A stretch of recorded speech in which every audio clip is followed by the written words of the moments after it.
8:51 a.m. Saturday, January 1st, 2022. Got off work about 5. We didn't get done delivering till about 2:30. Cleaned the store, cranked out dishes, took a minute, and got done with that. I headed to the gas station, put some octane booster in, gassed up, full tank, premium. Quart of oil in it because 1,800 miles into a 3,000 mile change. Basically should be good to go for tomorrow. Got home 5:30, 5:40. Immediately set to work. Had a set of tasks in mind all night, knowing what was coming with the weather.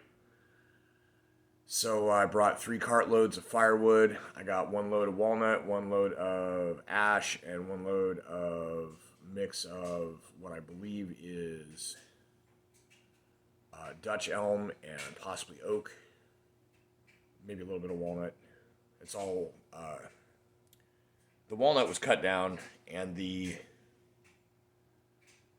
ash was cut down, and the rest of it was some of the elm was cut down, and the rest of it was wood fall that I just picked up. Some of it's kind of rotten or whatever. But anyways, I've got a day or a night's worth, whatever, a decent amount of fire, and I can get more. I've got tarp now over the rest of the firewood. Cleared the path so that if I need to shovel through the driveway, I don't have any stuff in the way, boards or whatever else. The slats that I use to walk on when it gets muddy, I've stood up on end, but some bricks holding them up in place. Kind of stop anything from blowing underneath the Ford into the walkway. I never got the snow fence idea put together in time, so that I'll have to deal with. Truck is at the bottom of the driveway, but it's not snowing particularly hard just yet.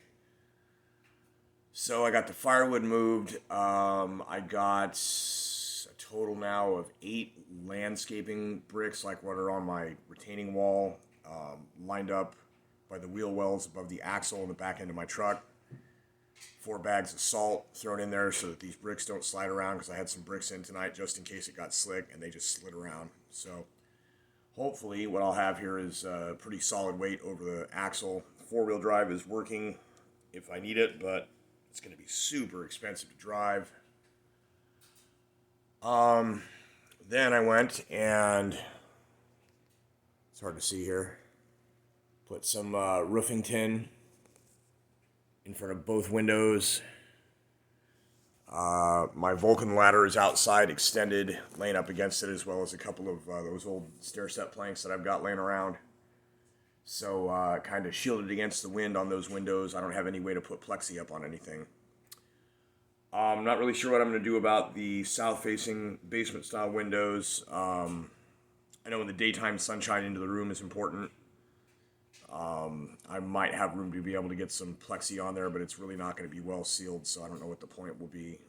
And if it gets too chilly in those rooms, due to this, I mean, they're also two of the deeper rooms with the ground level, the frost line. But if need be, I've got a lot of extra cardboard. I also took, well, you can see here this red thing is pinned up. What this does is it makes it so that the hot air in the room builds up,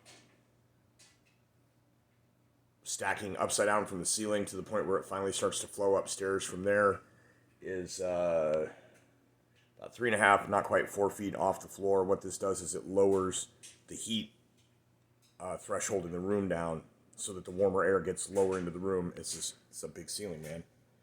As the snow falls, this roof should have a nice thermal barrier on it. We just have a little smattering, nothing yet. But if we get the 5 to 8 in the daytime and 3 to 5 at night, then the thermal barrier will be intact. Closed off the front hallway. It's got 1 litter box in it. It's the original entryway. It's got attic access to the upstairs, or to the front attic, and that thing seeps air out, heat and everything, so kind of got those doors closed. Got the plexis brought in off the patio. Since I'm not using them for the one, I'm using them for something else. So I took, pardon me. Took the plexis and put them up through the, here, I'll show you. The inner pantry here where this thing here has never had a good cover for a long time, so now it's got a bunch of plexi to kind of stop. You can see there's draft like crazy in the little spots, but oh, get back, get. Don't need anybody in here right now. But otherwise, it's blocking the draft, and I got the towel on the door here at the bottom to kind of block draft. Anyways, so the goal is to bring the warmer air to stay farther down in the room before escaping. Another thing I did was replace my filter with a custom cut 20 by 20 piece of what is almost 3/4 inch corrugated from some sort of appliance that cardboard I scored 2 years ago from a friend that was moving out around town. So I finally put that to use. So I've got that closed up with a little pull tab to be able to get it out. That stopped a majority of the air getting out, and I've also got a 6 foot by 8 foot roll of carpet padding foam that I think I'm going to try and find a way to fit in there or segment onto the doors or something to kind of stop that. And at that point, once the snow hits especially, this room should stay pretty warm. And as you can see, as a room level here, what we get is everything that goes into here. Now, the warm air that was escaping up this way, up the stairs, because the place where that goes is the same height as the kitchen ceiling.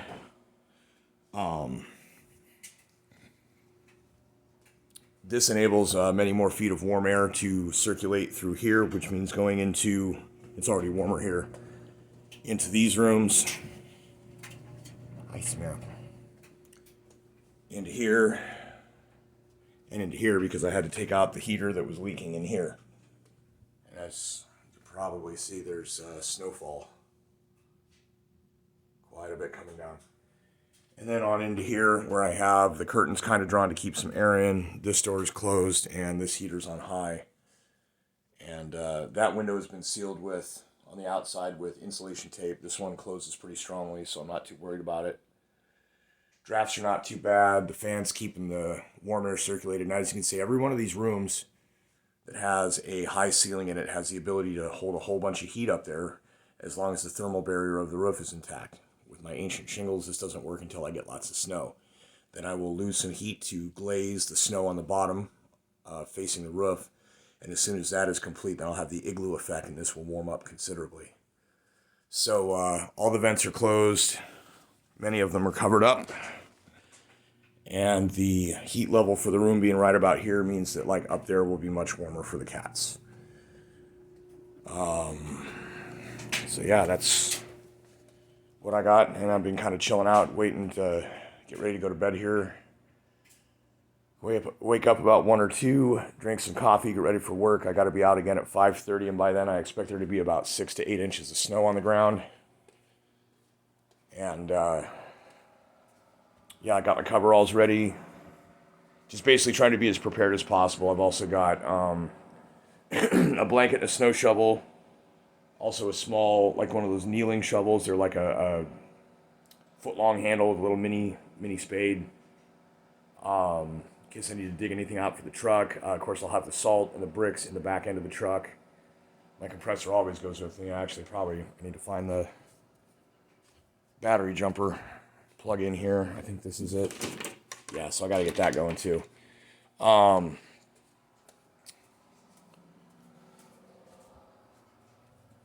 There's Princess. Here we can see the firewood. Just a fraction of what I got. And I have a refrigerator again. Finally, I can have more food than I can eat at one time, and I don't have to worry about wasting it. So, assuming mice don't get into it and cats don't knock it over, I've got 2 of these that somebody ordered that they just never answered the door. Now they're mine. So, anyways, yeah, that's what we got. It's coming down. I am as prepared, I think, as I can be. And once it's time for bed here in just a few minutes and I get April inside, then this will be closed off as well, like so. We've got the gray or dark side. We've got the lighter side. And believe it or not, this makes an immense difference in the temperature of the room. Um, so yeah, the only other thing I really don't, there's a cold draft that comes from under the couch because of the height of the ground level here and everything. There's cold air coming out from under here. There's not a lot I can do about that right now, unfortunately. But yeah, so trying to get it manageable temperature wise with my minimal heater setup. And of course I got the fireplace will be firing up probably tomorrow when I get off of work. It's going to be, I don't know, it's going to be on to single digits, but by the time the sun's coming up, it's going to be down to, I think, 0, -1, -2. So at that point, I'm probably going to get a good hot fire going right before I go to bed and just kind of close it up, make sure there's nothing flammable around the area of it, and I don't know, maybe I'll sleep on the couch just to be safe. But I'm sure the cats would love that. The way they were sleeping on me last night was that they wished it was the couch the way they were laying. So anyways, yeah, this room's going to be a bit darker normally, especially once large amounts of snow come up. There'll be just the slightest dim light coming through, and it's going to be kind of a cavern for the winter. I want to make sure that I get, ample sunlight when the sun is out. Of course, it's getting longer days too, so that helps. But anyways, yeah, so I've got a few more things to do over the weekend as I have time and energy to do to kind of finish out the winterization of this place so that things are a little toastier than they were last year and a little more efficient. Of course, I don't have the fridge to worry about, and so far I don't have the electrical problems like I had to worry about. And also, one thing I've been doing is every time I'm home from work or whatever, I get home or I wake up in the morning or whatever, I'll put the oven on for, an hour or two. That may seem wasteful, but really because I'm not using the furnace at all, the stove does not use nearly as much, or the oven rather, does not use nearly as much gas as the furnace does. Plus, I don't have the electrical blower fan thing going. But anyways, it builds up some heat in the kitchen, kind of warms the upstairs a bit, which stops some of the heat loss. And now with this new setup, it should actually help quite a bit more as well. So I've got an oven, a fireplace, 2 radiators, and a blower heater. That should be enough to keep me pretty well. And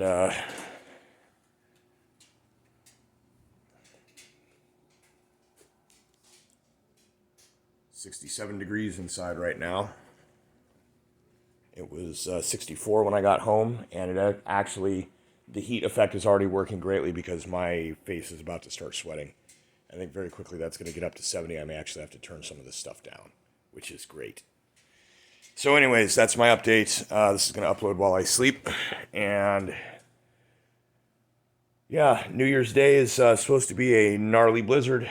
It's going to be interesting, and it's supposed to basically stay cold. We're going to have one day with some 36-degree temperatures. I'm not sure that's going to be enough to melt all the snow.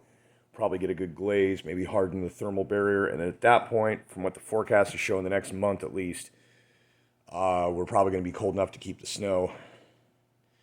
And that will mean I should have a pretty good thermal barrier on this house for at least the month of January, if not February as well. And that'll be good for Bills, and good for the cats being warm, and good for me being warm. So that's what I got. Happy New Year. Hope everyone had a good one.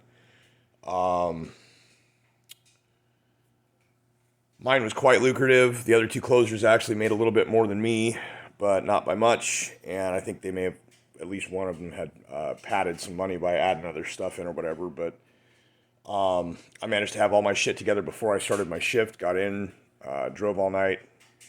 At the very, very end of the night, about an hour away from being done, I went ahead and got another pack of cigarettes and refilled my soda. So I've got the cigarettes for tomorrow as well.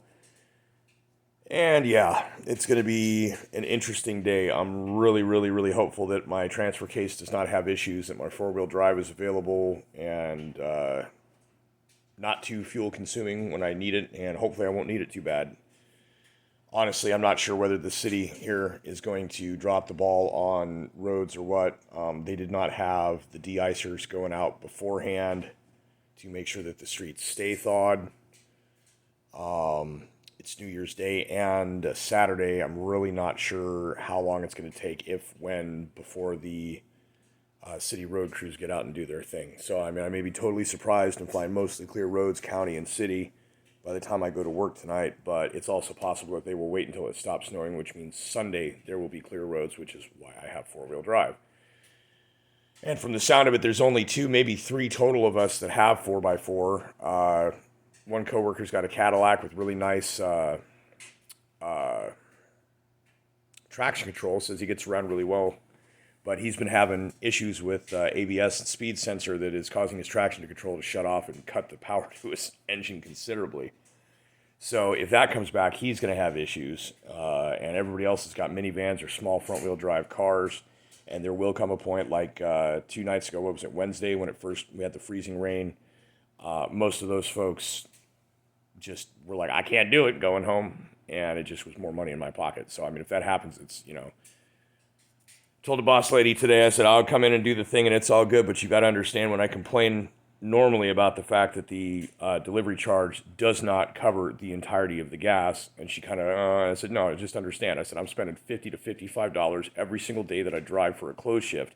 And I'm making about $35 in mileage back. She goes, oh. And I said, if I have to run four-wheel drive consistently most of the night, my fuel economy cuts in half. So if I'm lucky, I'm getting 4 miles to the gallon. It's going to be 2. So I said, basically, if I get 2, 3, 4 stiffs in a row, I'm going to have to call it a night because I cannot afford to pay to work. And I said, I'm not going to be given attitude. I'm not going to do, you just don't have to worry about nothing. But it's like, if I get a bunch of people stiffing me, I'll be like, all right, man, I cannot keep doing this. Sorry, these people are not going to get their food because nobody would throw a tip at the only person who's got a vehicle capable of doing it. If that's the scenario, come tonight, yeah, man, I'm going to walk off. I won't be quitting my job, but I won't be finishing the shift. That's for damn sure. So spread the word, Burlington. Spread the word. If you want your food delivered, you better fucking tip. Because the next time there's bad weather, everyone's going to be like, you know what? Last time we did this shit, we didn't get tipped. We're not fucking doing it. And you're going to freeze and starve. And it'll be your fault. So Happy New Year, everyone. Make your New Year's resolution to not be a dick to people. What this means is tip generously.